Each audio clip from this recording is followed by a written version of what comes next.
is the Director of Software Development and Certification for Sandia Aerospace, and he'll be my guest for the next few minutes here on Aero-TV. Brian, thank you very much for joining us today. Thank you for having us. Tell us a little bit about Sandia Aerospace, first of all, because it's a company that some people might not know a great deal about. So Sure. what is it that you do? Mainly we do communications, avionic devices, and I guess to some degree air data and interesting installation problem solutions. Okay. So we've been around, I want to say 12 years now. We're founded by a gentleman named Dennis Schmidt, who's sort of an icon in the industry. And we have 12 employees, and we have a fairly good product line, I think. And we'll talk about that. And we're going to start with the product that you introduced here at AEA during the new product introductions earlier this week, and that is the STX 3600 Sentinel, and it's your ADS-B product. And as we look down towards that 2020 deadline, or as Rick Perry was fond of saying, the December 31st, 2019, 2019 deadline. Right. Tell us about your product and how it fits into the marketplace. So we've been wanting to introduce an ADS-B product, and we've been asked quite a few times what we're planning to introduce. So we figured we're close enough now to having our product finished that we should introduce it to the market and get some feedback at the show about what people like about it and what people don't like about it, so that we still have time to get those last second features in place. So the basics of the product is that it's a Mode C transponder with a UAT in and out built into the same device. It's standard mark width, so it can fit in the same location in the center stack as the KT-76 and the Narco. And it also has a built-in antenna diplexer, which allows the installation to be a little bit easier, because if you're replacing one of these older transponders, there's an antenna already there for you. And it'll be split internally in our unit, so you don't have to buy an antenna diplexer.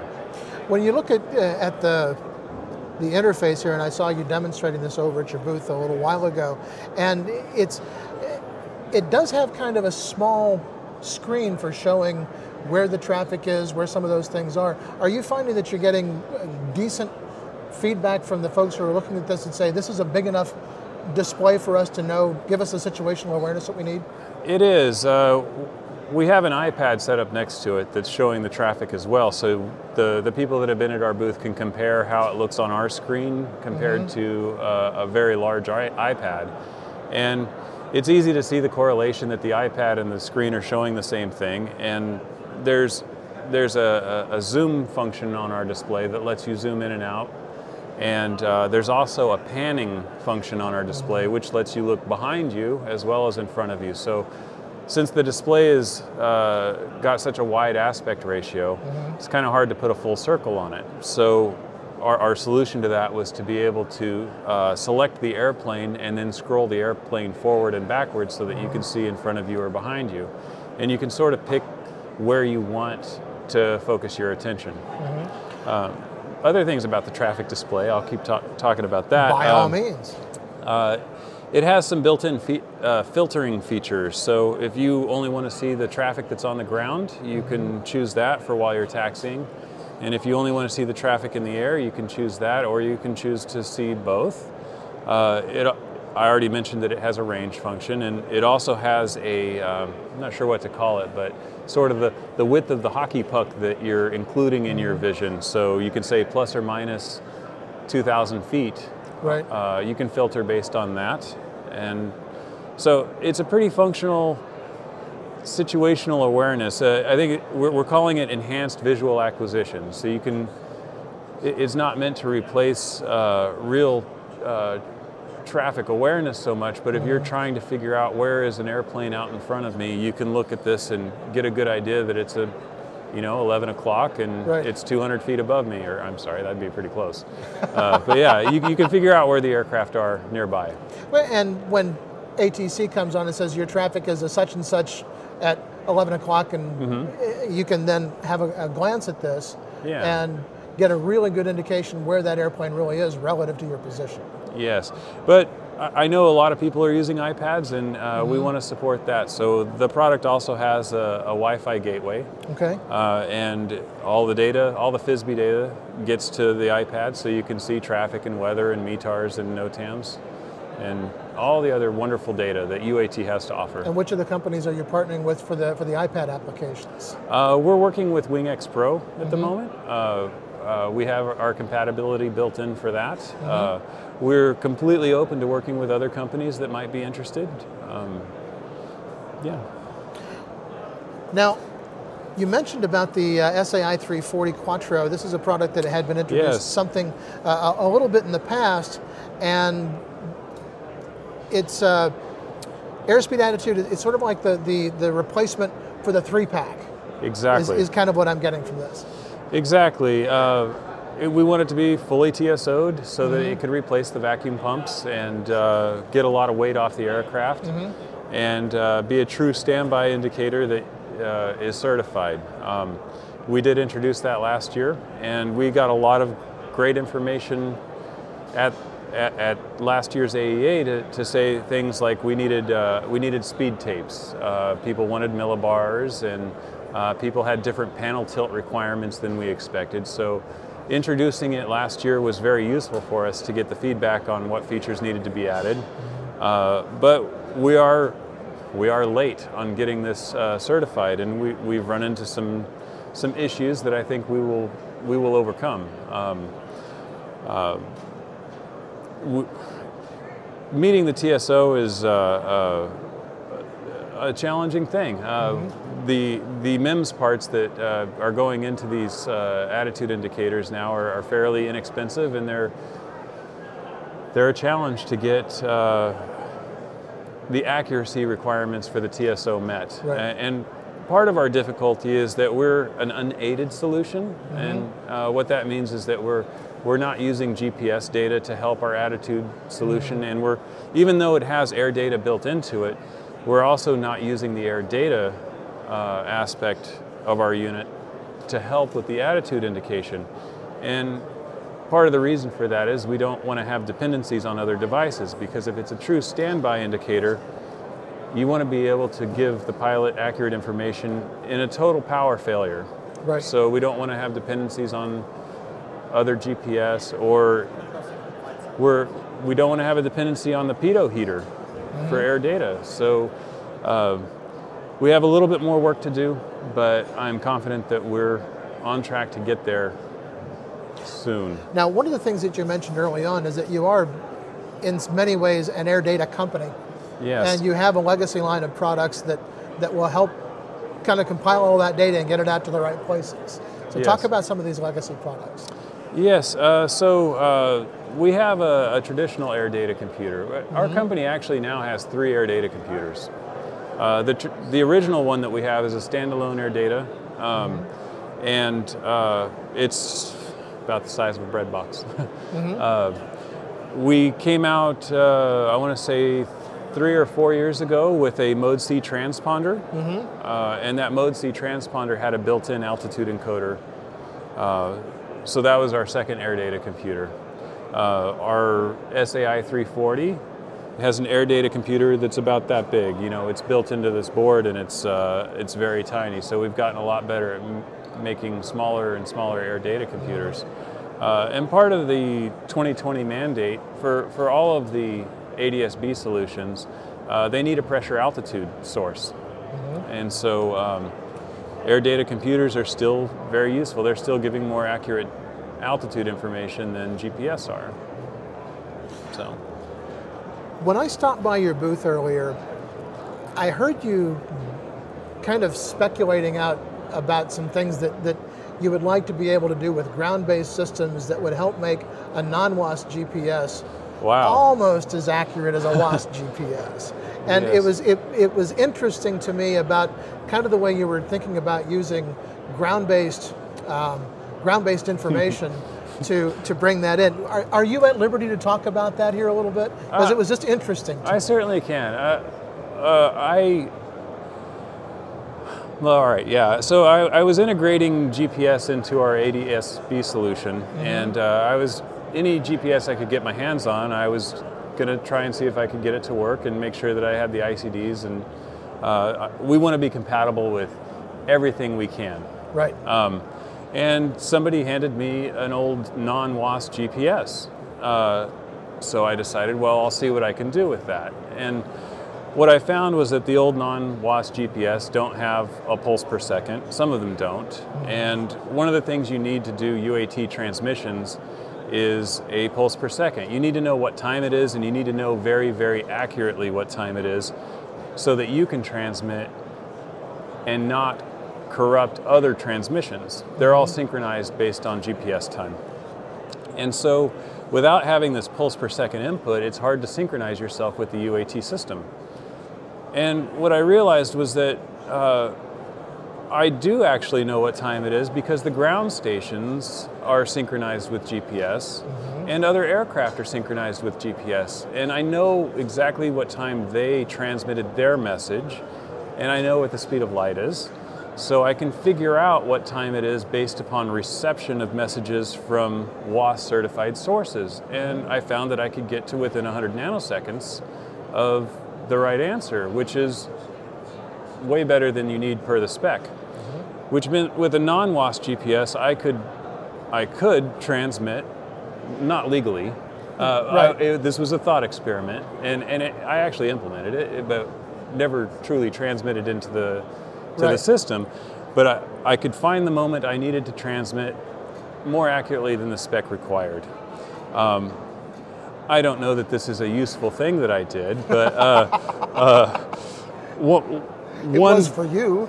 It was. I learned a lot, and other thoughts were that with multiple sources, I might be able to triangulate position, which would become sort of a pseudo GPS system without using GPS. These are just experimental things. But what this meant to me was, I think one of the difficulties with equipage for GA is the need to buy a WAS GPS, which most people don't have at the moment, and I think that's a large part of the expense.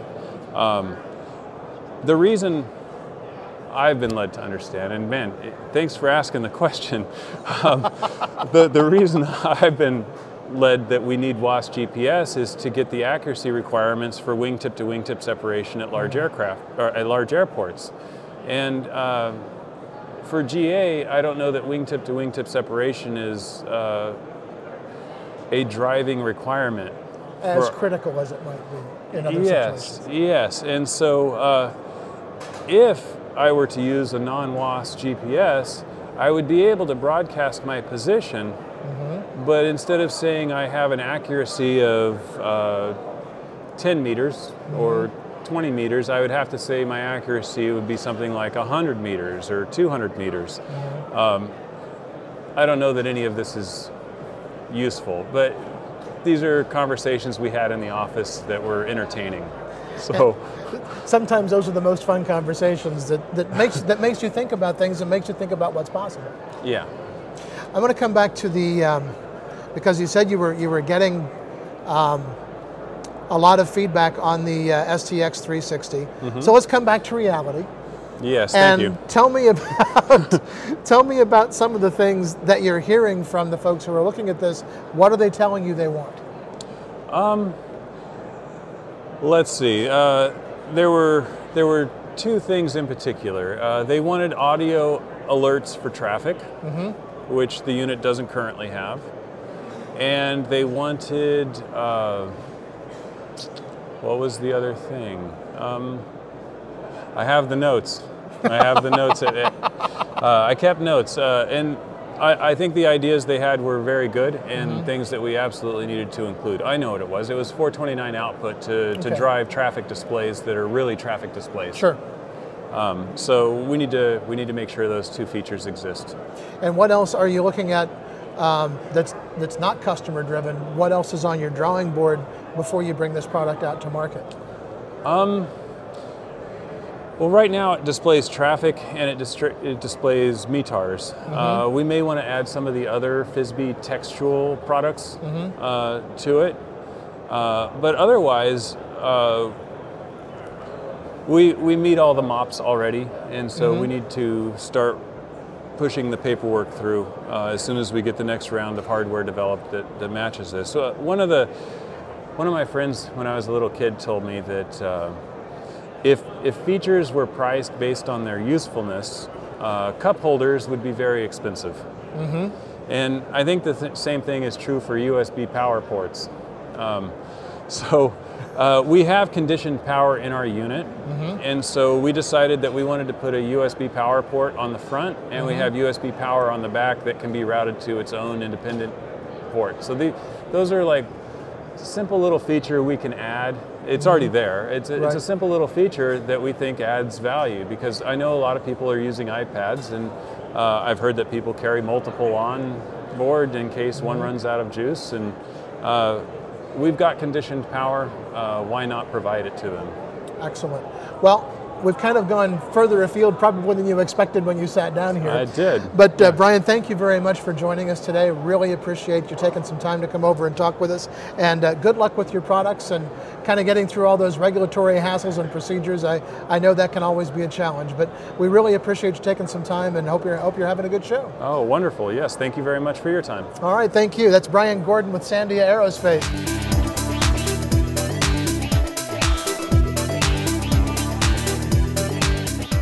Aero-News Network's coverage of the 58th Annual AEA International Convention and Trade Show, live from Dallas, Texas, is brought to you in part by the following sponsors. Now certified, Aspen Avionics single-band ADS-B ATX100 and ATX100G transceivers are the next-gen ADS-B solution that provides the features pilots need while keeping flyaway costs low. Check it out now at aspenavionics.com. Avidyne provides innovative avionics solutions for general aviation aircraft, including the IFD 540 and IFD 440 FMS GPS navcoms with geofill, hybrid touch, and full ADS-B capability.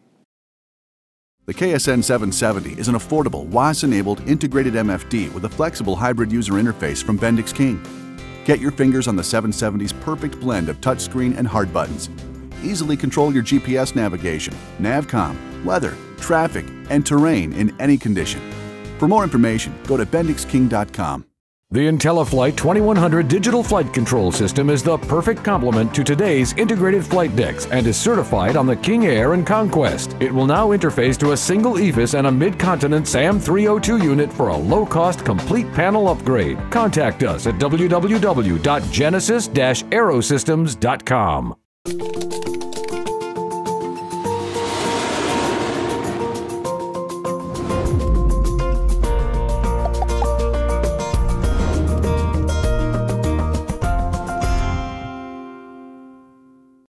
An interactive Links application is available in the Apple and Android app stores. This free app is a virtual simulation of the Lynx NGT 9000 touchscreen cockpit display that lets pilots interact with the unit as if they had a real system in their hands.